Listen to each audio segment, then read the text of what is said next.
Худалдан авалтын тооноос хамаарч дараагийн барааны үнийг хэрхэн хөнгөлөх вэ? Лоялти цэс дотроос урамшуулал цэсийг сонгон орно. Тухайн цонхонд таны үүсгэсэн урамшууллын мэдээлэл харагдах бөгөөд шинээр урамшуулал үүсгэхийн тулд урамшуулал нэмэх товч дээр дарна. Нэр хэсэгт үүсгэх урамшууллын нэрийг оруулна.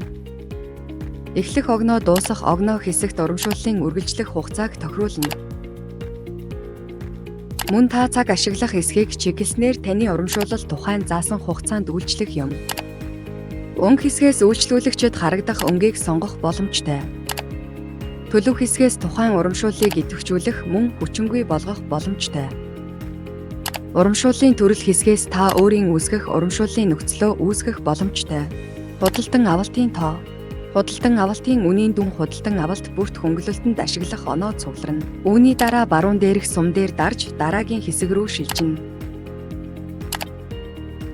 Нэр хэсэгт үүсгэх урамшууллын нэрийг оруулна.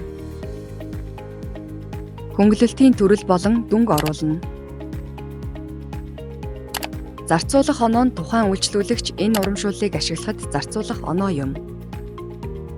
Хадгалах товчийг дарснаар урамшуулал амжилттай үүснэ. Урамшуулал олгохдоо дараах зааврын дагуу олгоно.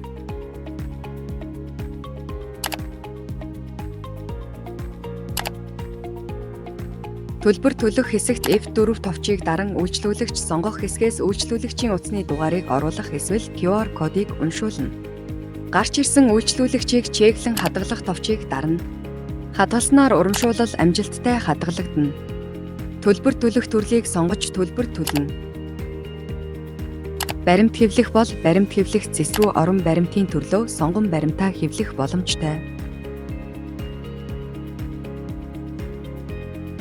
Масуу POS систем дээр урамшуулал ашиглан борлуулалт хийхдээ барааг сонгон төлбөр төлөх хэсэгт шилжинэ.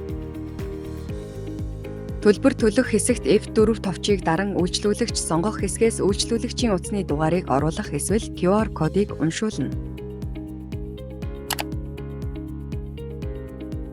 Тухайн цонхонд үйлчлүүлэгчийн мэдээлэл харагдах бөгөөд урамшуулал хэсгээс 5 худалдан авалт, тутамд 6 дахь бараа 5% хөнгөлөхийг сонгон 2 дарах эсвэл урамшуулал ашиглах товчийг дарна.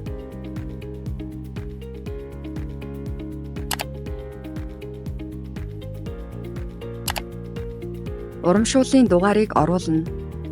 Хадгалах товчийг дарснаар үнийн дүн хөнгөлөгдсөн байх болно. Төлбөр төлөх төрлийг сонгож төлбөр төлнө.